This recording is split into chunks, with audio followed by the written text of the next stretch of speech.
Om Jnana Timanasya Chanansana Shanakya Shakshan Militam Yena Tasmai Shri Gurave Namah.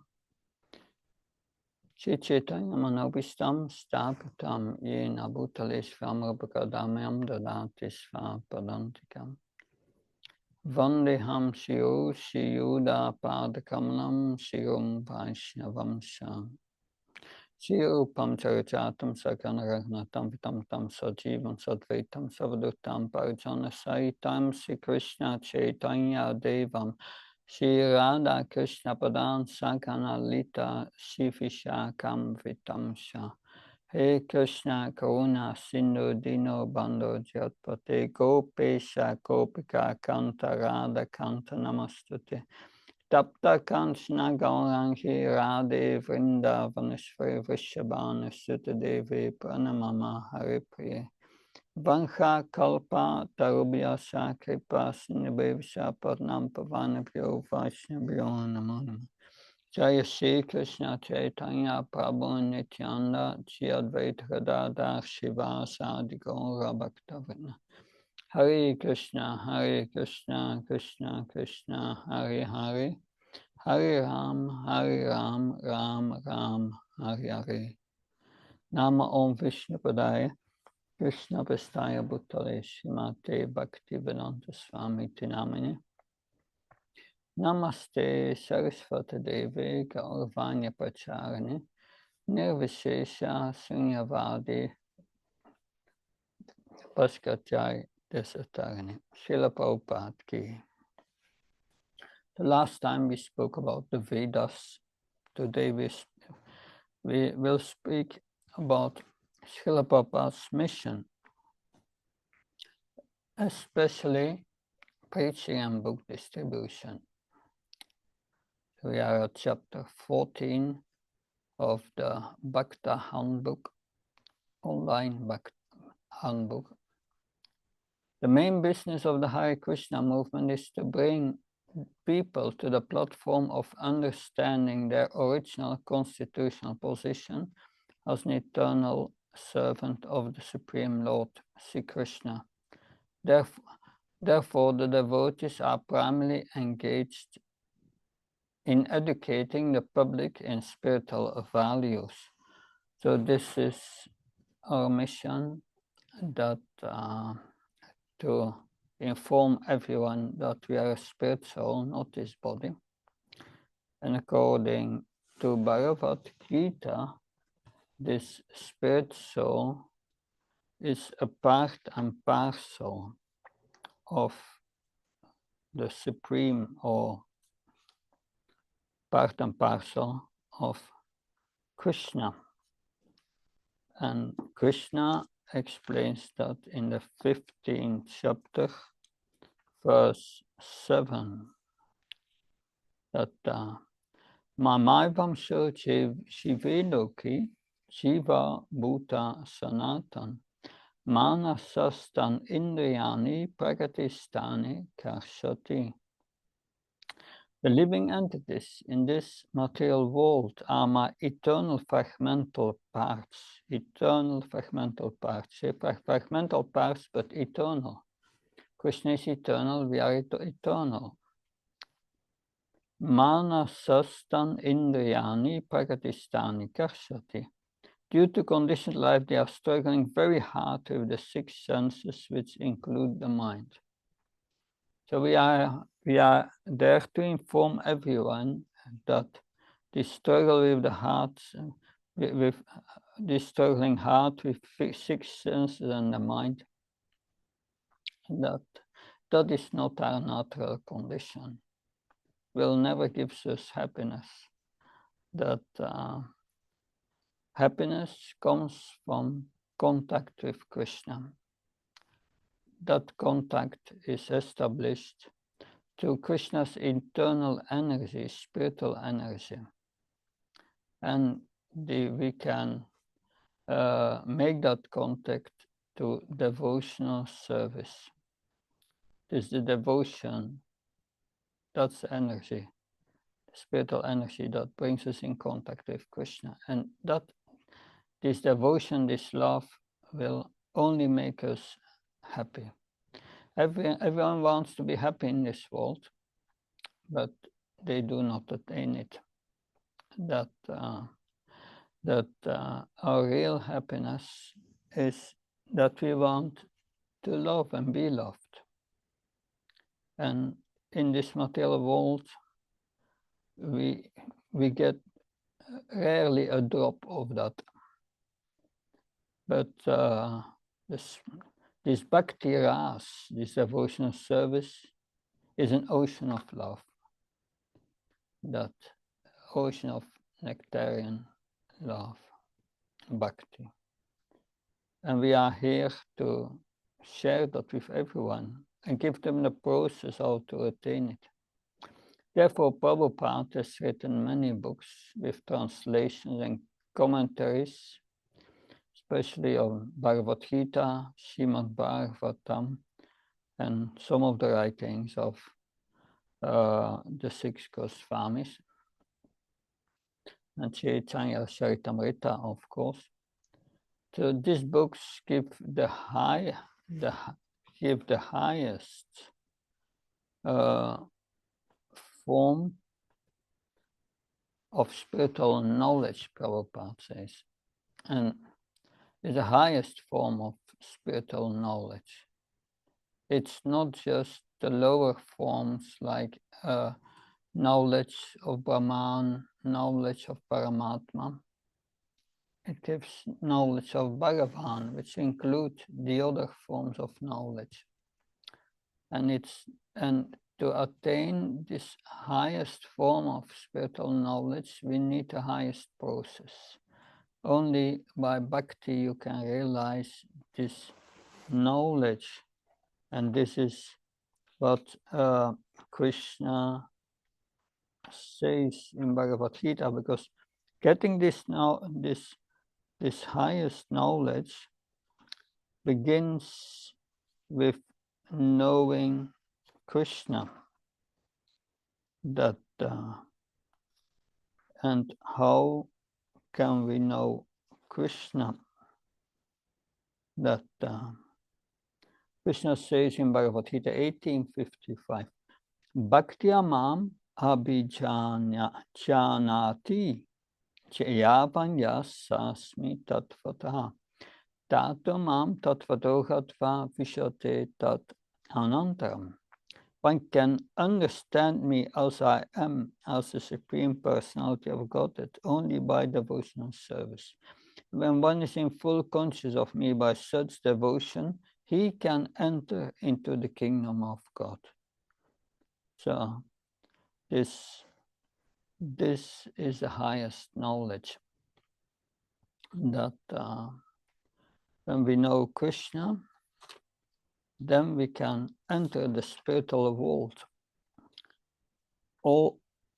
Otherwise, it's not possible. One can enter the Brahma Jyoti maybe for some time, but not the spiritual world. So it starts all with knowing Krishna. That and Krishna confirms this. If one knows Krishna, one knows about the living entities also, because they are part and parcels of Krishna. Krishna is everything, and knowledge of Krishna means knowledge, includes knowledge of everything, because everything is part and all living entities are part and parcels of him, and material manifestation are his energies. Therefore, Lord Krishna says in Bhagavad Gita, Janma karma samedivyam evanyo vetitattvataha Jaktvadhyam punarjanma naitimam etisorana. One who knows the transcendental nature of my appearance and activities does not, upon leaving the body, take his birth again in this material world, but attains my eternal abode, O Arjuna. So, Prabhupada has founded the Bhaktivedanta Book Trust to publish all the books, and he made it a separate legal entity from ISKCON. Why? Because the he wanted that the BBT book publishing should always go on and not would be interfered by any ISKCON politics. Therefore, it's separate. That of course BBT and ISKCON, they are cooperating because ISKCON is distributing the books. So the BBT, it has the mandate or the assignment to translate all of Prabhupada's books in all languages of the world.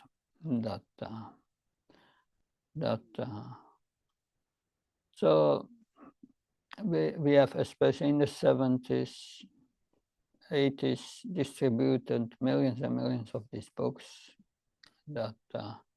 It is estimated that in the last 30 years, 400 million books have been distributed since Prabhupada came to America. So this is a great attempt of Srila Prabhupada and all of us in ISKCON to educate people in the science of God consciousness. That about the books, but there is also the Harinam Sankirtan. Sankirtan is a congregational chanting of the holy names of the Lord and distributing the books of Srila Prabhupada. So both are Sankirtan. Sankirtan means glorifying the Supreme Lord. It's done by chanting his names, but it's also done by distributing the Bhagavatam Bhagavad Gita, which is also glorifying Krishna. So Lord Chaitanya introduced the Sankirtan movement 500 years ago, and it is a spiritual process recommended in the Vedas for the age of Kali, the age we now find ourselves in. From the beginning of the Krishna conscious movement in the West, Srila Prabhupada directed the devotees to chant congregationally in the temple as well as in parks and streets of towns and cities. Soon devotees began selling Bhakta magazines along with the chanting party. And when book distribution started, it is also called going out on Sankirtan. So that in the beginning, the first years, there were no books. There was Bhakta magazine, which was distributed. So devotees did Harinam, and along with that distributed the Bhakta that Srila Prabhupada said that book distribution is most important form of Sankirtan because it spreads the transcendental knowledge and engages people in devotional service. It is the Briyat Mridanga, is a big drum, the Briyat Mridanga,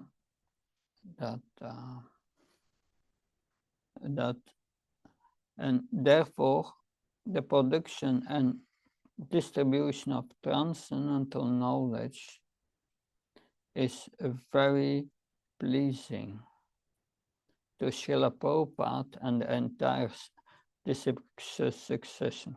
So that's also important for our spiritual life.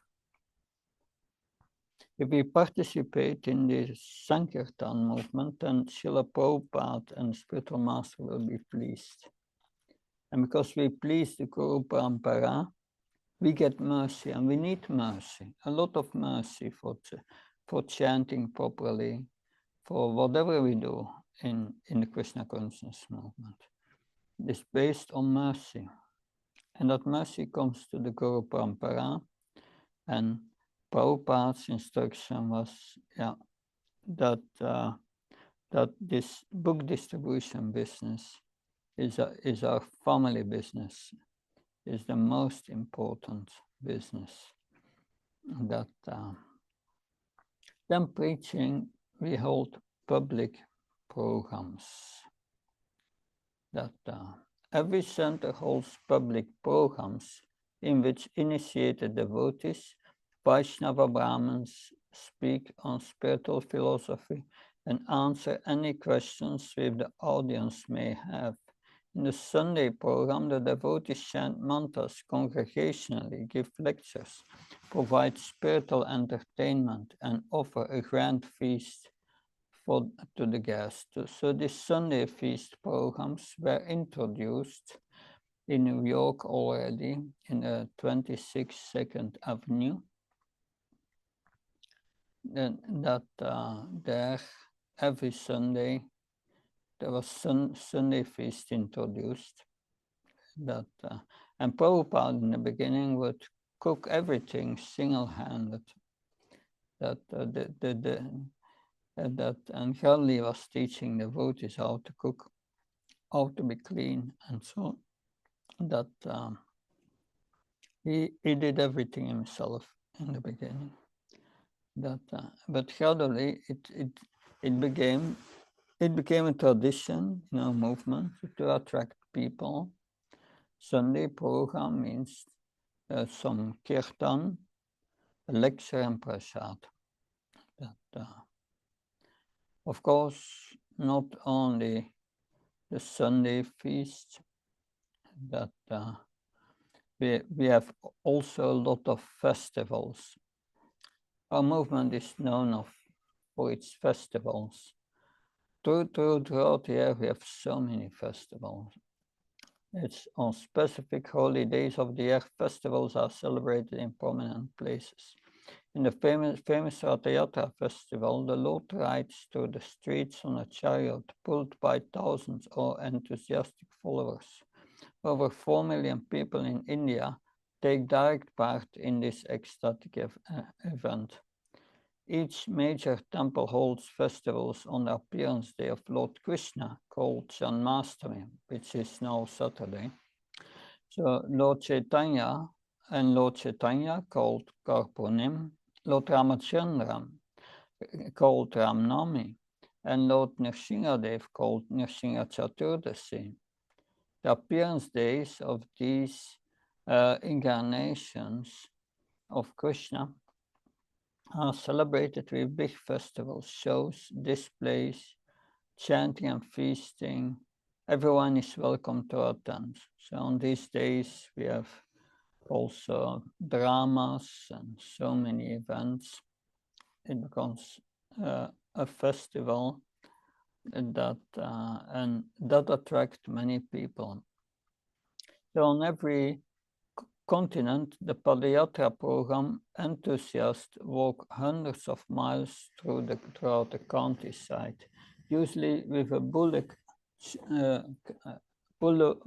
bullock-drawn chariot on which the deity form of the Lord stands. Most people are fascinated by the bulls and their mild behavior. They are devotees too. And the dedication of the devotees and walk and chant every day from town to town, village to village, and hold a public program and distribute prasadam, spiritual food at night. So these padayatras, they started especially in India. In India, it was led by Lokanath Maharaj, that now his disciples have taken over that program. But it's constantly going on through India, constantly. It doesn't stop. We have one of our sannyas candidates is a leader in it, Acharya Das, and he leads now this padayatras all over India. Of course, we have also regular padayatras in many other countries. I went on Padayatra in Slovenia, in many other countries. That it requires, of course, bulls which are trained to do it. But it's a very ecstatic experience, and the people like it.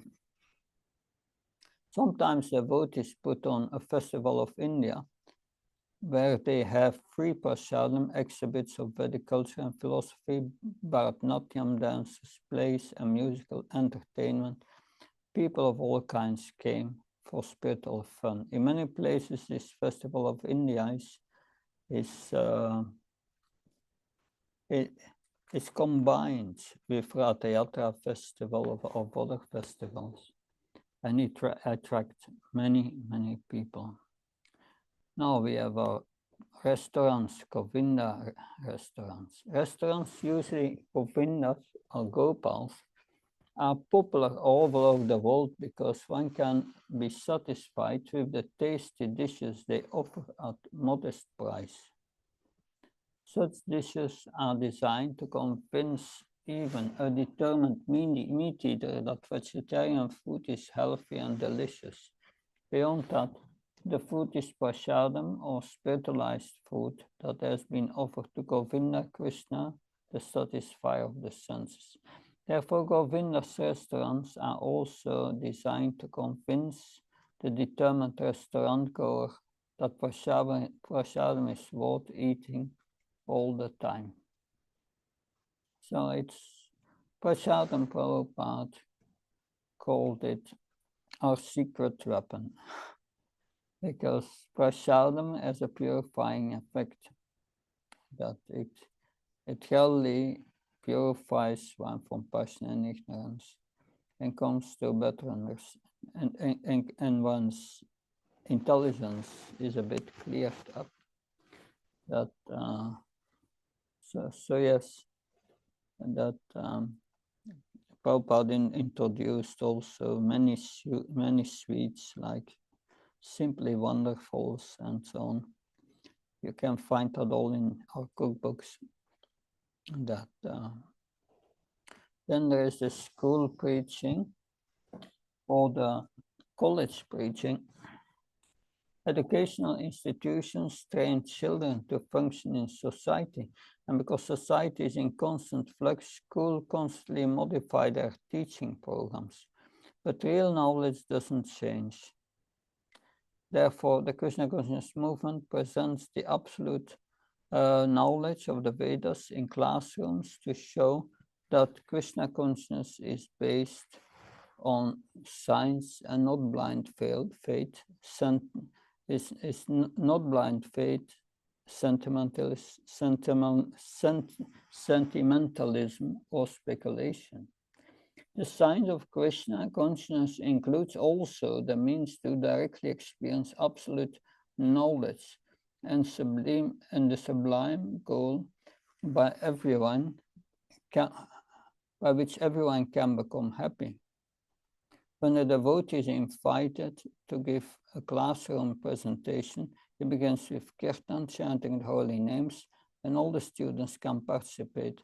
Then he speaks for about 30 minutes on philosophy of Krishna consciousness and then answers students' questions. Before he leaves, everyone gets prasad, spiritual food, an invitation to a Sunday feast, and a chance to buy books at reduced rate for students. And the teacher often writes letters of appreciation and usually invite us to return year after year. So yes, that's happening today. A few days ago, I gave a presentation to students at the Michigan University. So yes, this is an important part of our education. Prabhupada said there are no departments at the university who teach us the science of the soul. So that's great, like that. Good. So we have started also our own institutions to teach this science. That rather as we at the Bhaktivedanta College and in many places, there are institutions now who teach the science of the soul. Now at last, there is Food for Life, the world's largest vegetarian food food relief. So the international charity program Hare Krishna Food for Life is doing its part to combat world hunger by providing free meals to the needy. For the past 2 decades, the Food for Life program has served over 65 million hot, nutritious vegetarian meals through America, Asia, Africa, Australia, and Europe. Srila Prabhupada, founder of Food for Life, began the program in 1972, stating that no one within 10 miles of our kitchen should go hungry. Since that time, Food for Life has emerged as the world's largest vegetarian food relief service, with programs in over 62 countries. I remember that with my friend Radha Krishna Prabhu Chowpatty. He started Food for Life for Mumbai for all the schools, and it became a great enterprise that we were every day distributing thousands of plates of khichdi and so on in practically all the schools. But and some Muslims protested. They said they are offering their food to Krishna. So that they were saying yes, it's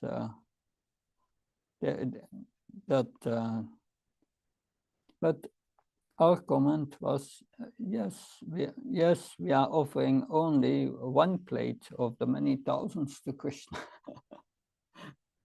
Because of course these Muslims, they don't believe in the spiritual power of prasadam, that if you offer a part to Krishna, that everything is offered. Anyway, that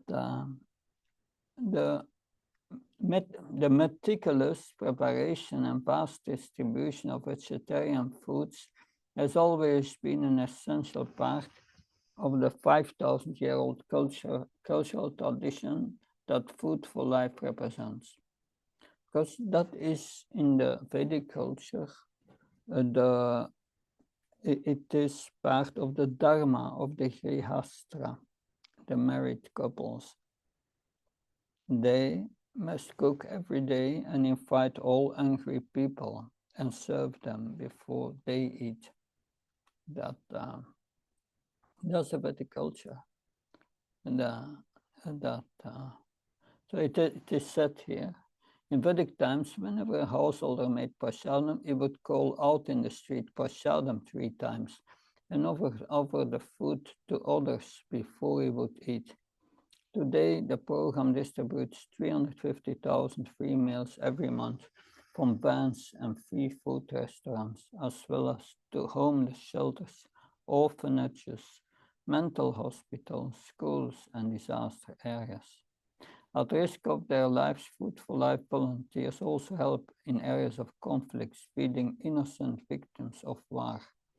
Food for Life courageous men and women have been bringing food, hope, and happiness into lives of orphans, elderly, single mother, and handicapped children in Sarajevo, Grozny, and Sukhumi.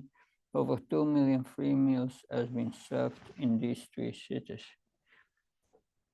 Governments in many parts of the world have recognized the effectiveness of Food for Life in addressing the world's hunger problem and are supporting the service with money, buildings, vehicles, and food.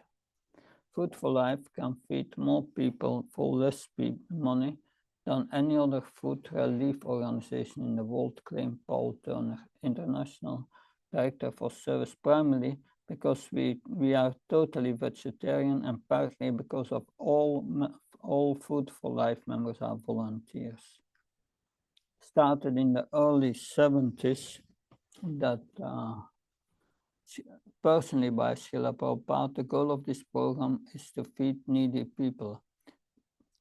wherever there may be, with spiritually and materially nutritious food. To date, tens of millions of plates of prasadam have been distributed throughout the world. During the severe floods in India, eastern India, the Food for Life was the only relief team to bring khichdi, the staple Bengali food, by boat directly to the starving people.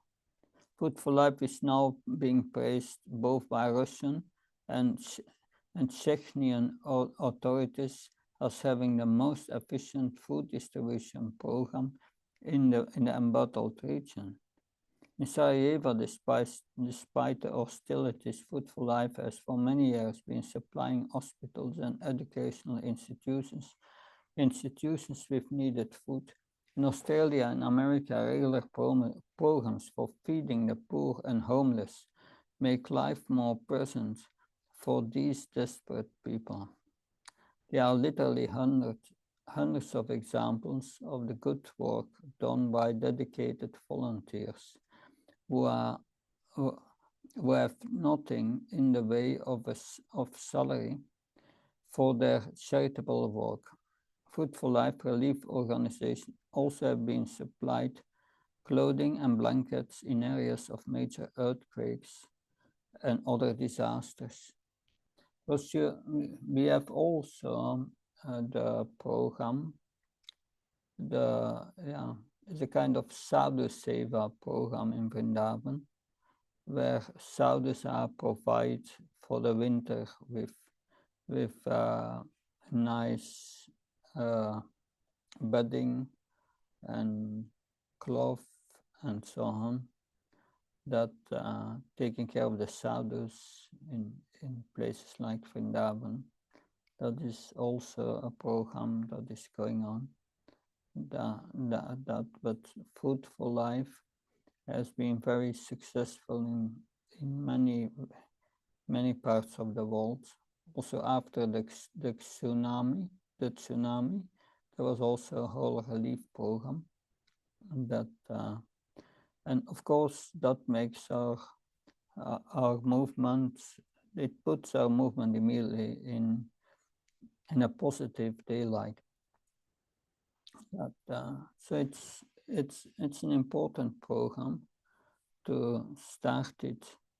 Should start it in every town and village where there is need to feed people.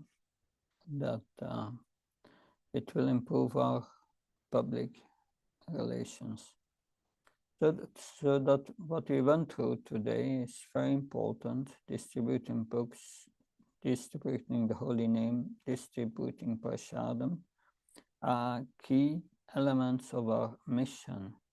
And the spiritual life means not only engage in chanting and hearing Hare Krishna. That's nice, but the real mercy comes in spiritual life, or the realization of the knowledge comes when you try to give it away, try to give it to others. That this is a spiritual law. If you try to give Krishna consciousness to others, Krishna gives you the realization. On the material platform, you give something away, you get rid of it. That's the material platform. But on the spiritual platform, we give Krishna consciousness to others, and Krishna gives us the realization. Therefore, Prabhupada said in the beginning, everyone should chant 64 rounds. And the devotees said it's too much. Prabhupada said then 32. And the devotee said it's still too much. They said, Prabhupada said go to 16 rounds. And do service. It's very important. Not just chanting 16 rounds, but also doing service. Because that service, that spreading of Krishna consciousness, we help Lord Chaitanya in his mission, and we get Lord Chaitanya's mercy. So this is a very important aspect. We should all take part in these activities, at least one of these, that on a regular basis, and that will help us to get Lord Chaitanya's mercy, because we need empowerment in spiritual life. Therefore, yeah, everyone can chant Hare Krishna, right? But you must be empowered. Empowerment comes through the spiritual master. Therefore, we must give initiation. Initiation means following the instructions of the spiritual master. And the spiritual master represents Prabhupada. And Prabhupada's instruction is we should engage in Lord Chaitanya's mission and maintain a good sadhana at the same time. And that Lord Chaitanya's mission is based on these pillars. Have outreach programs, distribute books, go regular on Harinam, have and fruitful life, and if possible also open a restaurant in your area. That these are essential points or elements of Prabhupada's mission. Now the next is about karma. The karma is explained in Bhagavad Gita, that there it's explained that there are different kinds of karma. That then Bhagavad Gita 4:16. Kim karma, kim akarmeti, kavyopyatra moita, tati karma pavakshami, yat khatva moksyase subhat. Even the intelligent are bewildered in determining what is action and what is inaction. Now I shall explain you what action is, knowing which you shall be liberated from all misfortune. So you have three words here. You have karma, vikarma, and akarma. It is three types of karma, but all three types are also generally termed karma. When we say it is my karma, we mean all types of karma. But karma means reaction to one's past activities in previous life. That is karma. Now you have pious karma, you have impious karma, and you have actions that do not cause karma. It's important to understand these three forms. That it's not easy to understand, because Krishna says in Bhagavad Gita 4:17, karmano yapi bodhavyam sa vikarmana, akarmana sa bodhavyam kana karmano gatihi. The intricacies of action are very hard to understand. Therefore, one should know properly what action is, what forbidden action is, and what inaction is. These three kinds of karma. I read the purport of that verse. It's a short one. If one is serious about liberation from material bondage, one has to understand the distinctions between action, inaction, and unauthorized actions. One has to supply oneself to such an analysis of action, reactions, and perverted actions, because it is a very difficult subject matter. To understand Krishna consciousness in action according to its mode, one has to learn one's relationship with the Supreme. This is one who has learned perfectly, knows that every living entity is an eternal servitor of the Lord, and that constantly one has to act in Krishna consciousness. The entire Bhagavad Gita is directed toward this conclusion. Another conclusion against this consciousness and its attendant actions and vikarmas or prohibited actions. To understand all of this, one has to associate with authorities in Krishna consciousness and learn the secret from them. This is as good as learning from the Lord directly. Otherwise, the most intelligent persons will be bewildered. So this is important lessons to learn, that acting in Krishna consciousness is called akarma, because as it depends on our motivation. If we act only with the motivation to please Krishna and not ask something in return, there is no reaction. That is explained in Bhagavad Gita 3:9. That Shachnachtat karmano yatra loko yam karma bandhanaha tattartam karma kantiya mukta sangha samachara. Work done as a sacrifice for Vishnu has to be performed. Otherwise, work goes as bondage to this material world. So if we are not performing our actions as a sacrifice for Krishna, then we get reactions. Then we get good reactions or bad reactions. When do we get good reactions? When and bad reactions. Good reactions is if we do activities with a material motive, but according to the scriptures. That's pious.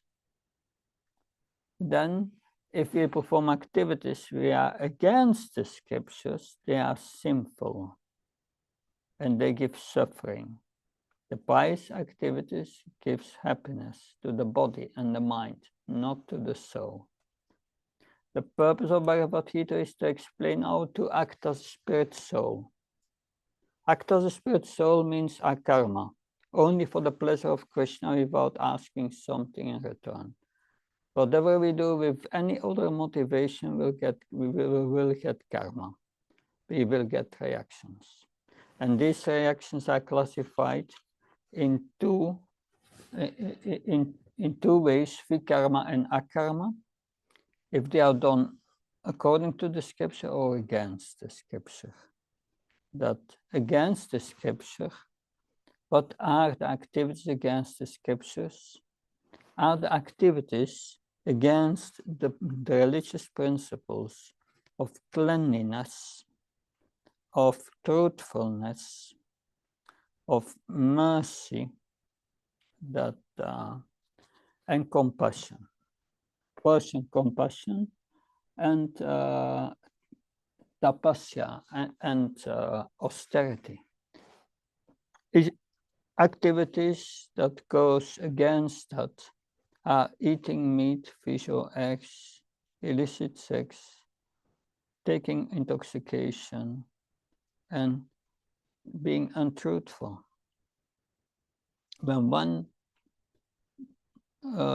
commits these sinful activities, one gets vikarma. And vikarma is again the Vedic injunctions, and you get heavy reactions, suffering. It's the cause of all all the suffering in the world, all the wars, and so on. That's the cause. And yeah, the karma, the pious reactions, is helping other people. That, like we spoke about, is food for life. Is that karma? You have to be careful here. If we feed people without telling them that it's prasad, it's considered as good karma. If we distribute prasad, like in Vrindavan, that they distribute everything every afternoon in the temple prasad, that so they are distributing prasad, but first, before the distribution, they let everyone chant Hare Krishna. And they let them know this is offered food to Krishna. And then they distribute the prasad. So there must always be a spiritual purpose, not just feeding people's bodies, but also feeding people's soul at the same time. So they must know this is prasadam, that then is most effective. So we can read here what's written here. Karma, pious activity in accordance with higher laws of nature of the Vedic scripture. This type of action generally allows the living entity to reach higher planets after leaving the present body, or to get another human body on Earth. Pious activities. What are these? Some of these activities are giving donations to Brahman, building hospitals or wells, feeding hungry people, or any other helpful and general beneficial activities. One has to understand, however, that it is impossible to completely avoid sinful activities, since one already kills countless tiny life forms simply by breathing. But the result of these good pious activities is happiness for the body and the mind in next life. But you have to take birth again. It's not good. Pious activities are not good. We should only do transcendental activities. No pious activities. Because the reactions for pious activities is good karma. When you chant Hare Krishna, all your karma is gradually dissolved. Good karma and bad karma. Good and bad. It's all gone. So good karma is also bad from the transcendental perspective. It's like you have a cow dung patty, and the upside is dry, and below it's wet. So then there is a discussion, Prabhupada said, which is better, the dry side or the wet side? And they are discussing what's better.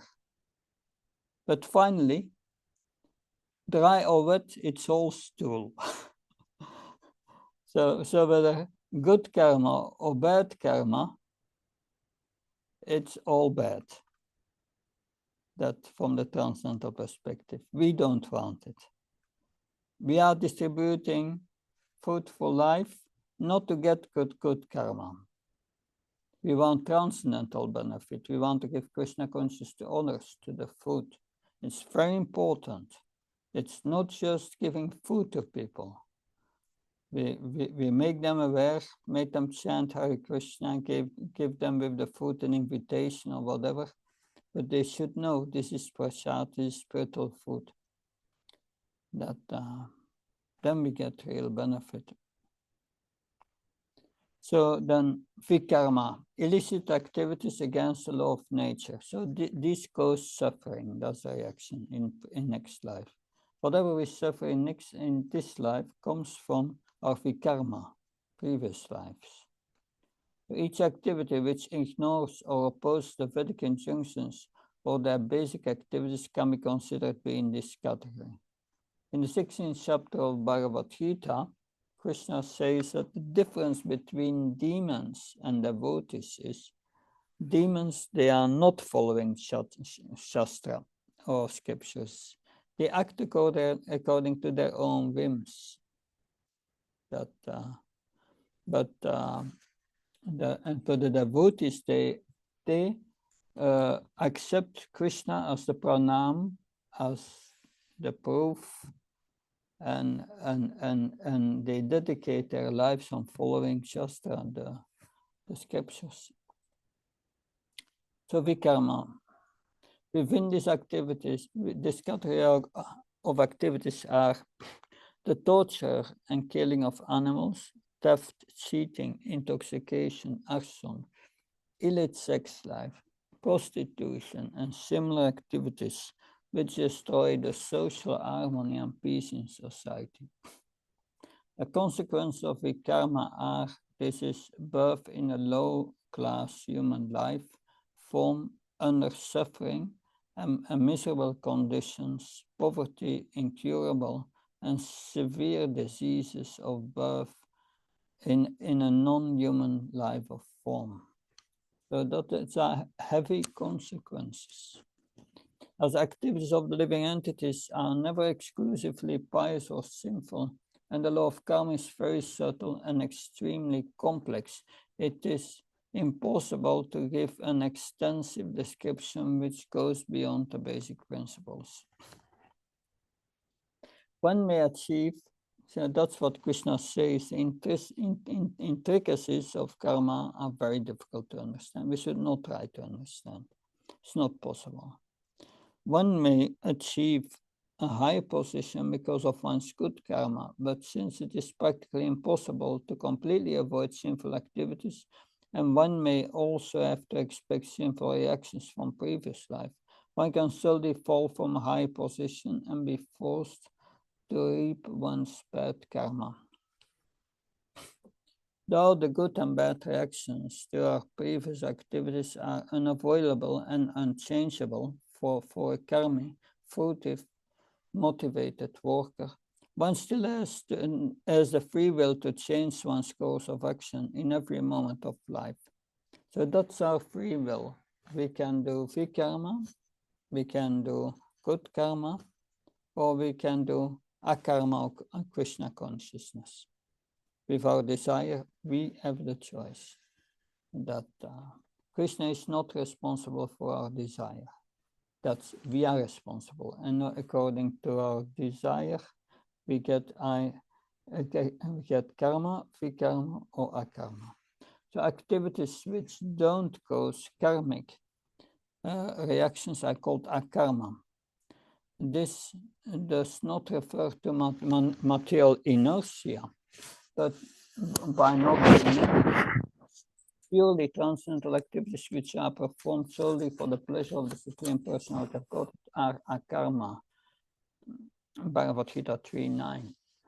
This type of activity qualifies us to reach the spiritual world after leaving our present body. One should, however, note that it is impossible to perform akarma activities without being guided by an experienced spiritual master. The reason for this is that we are not able to fully understand the desire and plan of the Lord. In other words, akarma means that one acts beyond self-imposed conceptions of good and bad. That good and bad, that's an illusion. That we think things are good for the body, things are bad for the body. But we are the soul. It doesn't affect the soul. So a person who accepts the path of devotional service is not bereft of the result of derived from studying the Vedas, performing austere sacrifices, giving charity, or pursuing philosophical and fruitive activities.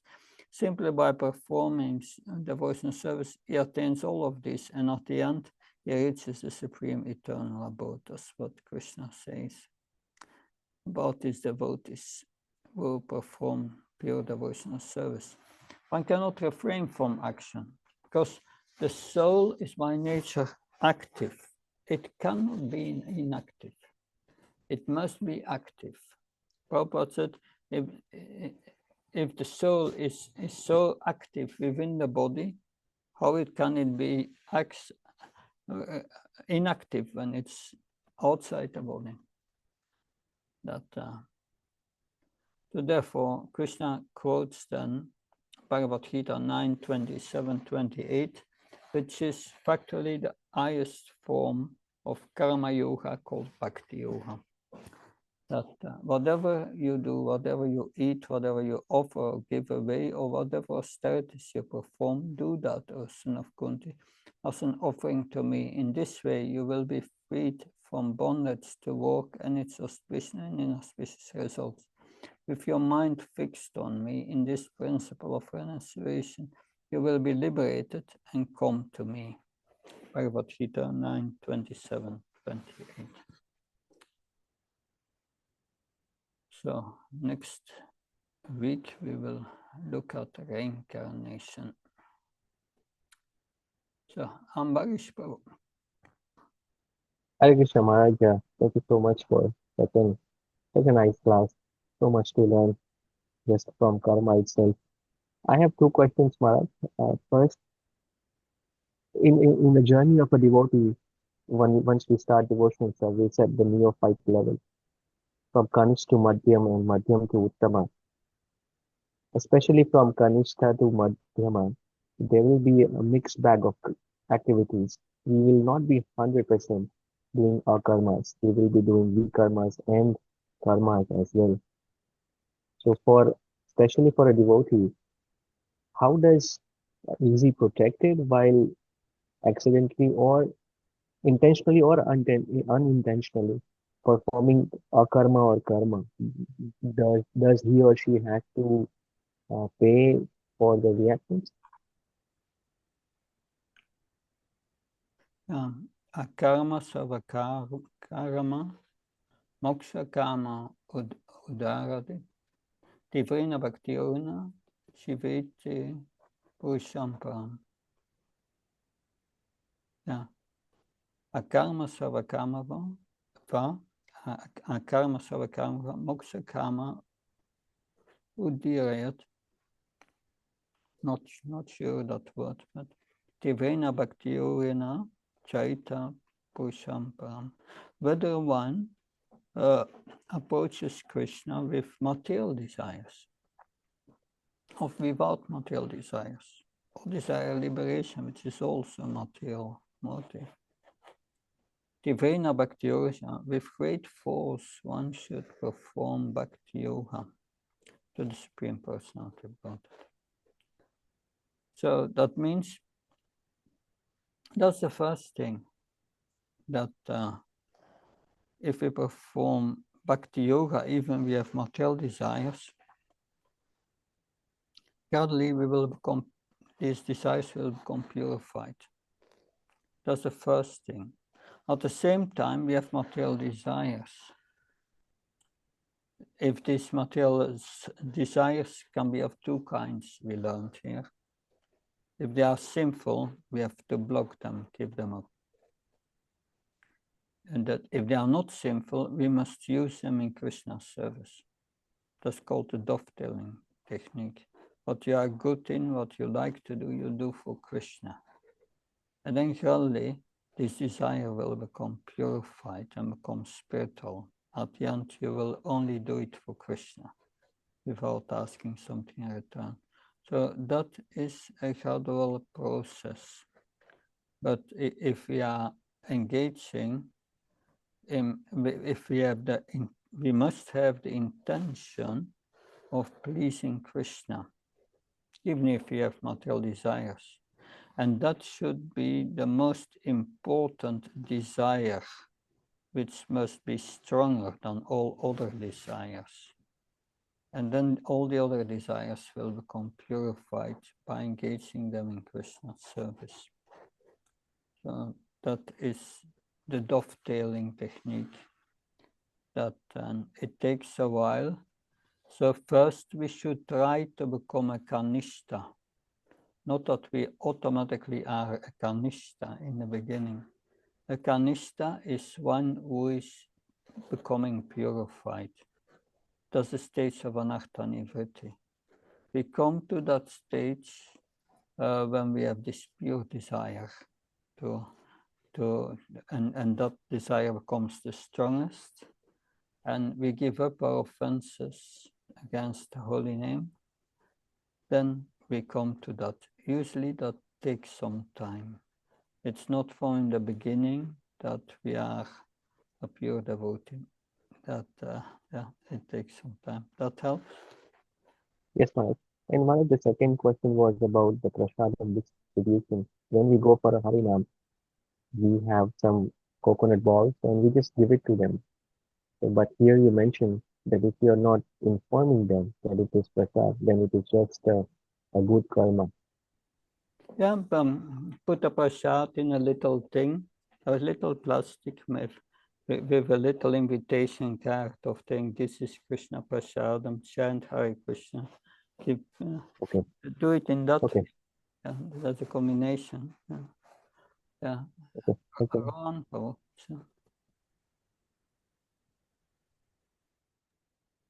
Krishna Maharaj. Krishna. Maharaj, I have one question. So sometime because of the in the materialistic life, due to the ups and downs, I feel like even like I am doing serving to Krishna, but the bhav is not there. The like if I'm doing my rounds, but because I'm thinking about the stuff going on, it's just going mechanically. Or if I'm offering food to Krishna, it's just a mechanical process. There's no connection or relation with the Krishna at that time. So Maharaj, that does that consider as vikarma, or is it karma, or is like a karma? So first, the reason why we cannot concentrate the material desires in our heart, which are a result of karma and vikarma, that's right.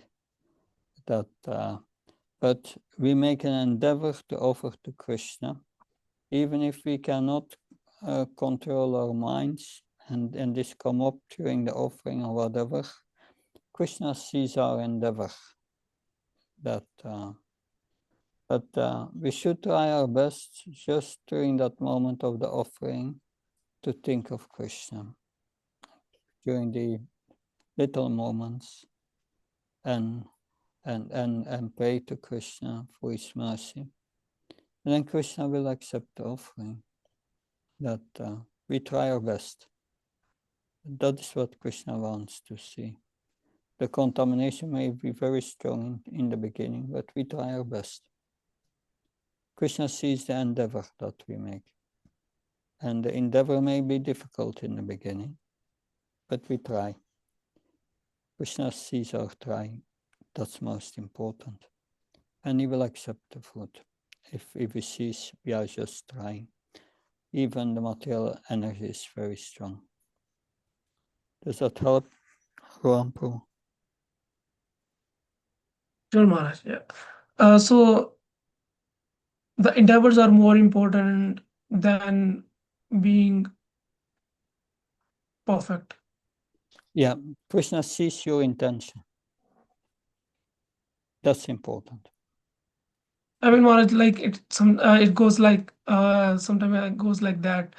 I just finish a whole round and then I realize I haven't even focused on the one's beat, like not even the one mantra. The whole time I'm thinking about the things going on. Like could be Yeah. anything, studies or the. Yeah, in the beginning it's like that, but still the mantra has its effect. It's slow, but it has its effect. So just continue chanting. It takes a while before it's going better. If you do that a few years, you will see surely it will change. But you have to combine it with hearing the Bhagavatam every day, doing some service. That combination will bring you to a higher level, but it's going slow. That Krishna says, Mama Maya Drajya, that this Mama Maya, this material energy for me, is difficult to overcome. But Mayam Etam Tarantite, but one, Prapatyate, one who surrenders unto me can easily cross beyond this material energy. So that's what we try. We try to follow his instructions. And Krishna sees our trying. And Halli, we will come to higher level. Does that help? Good. Yes, Maharaj. Thank you. Hare Krishna. Then we meet next week, because I have to give another class in 10 minutes. Hare Krishna. Jai Prabhupada. Thank you, Maharaj. Thank you so much. Hare Krishna.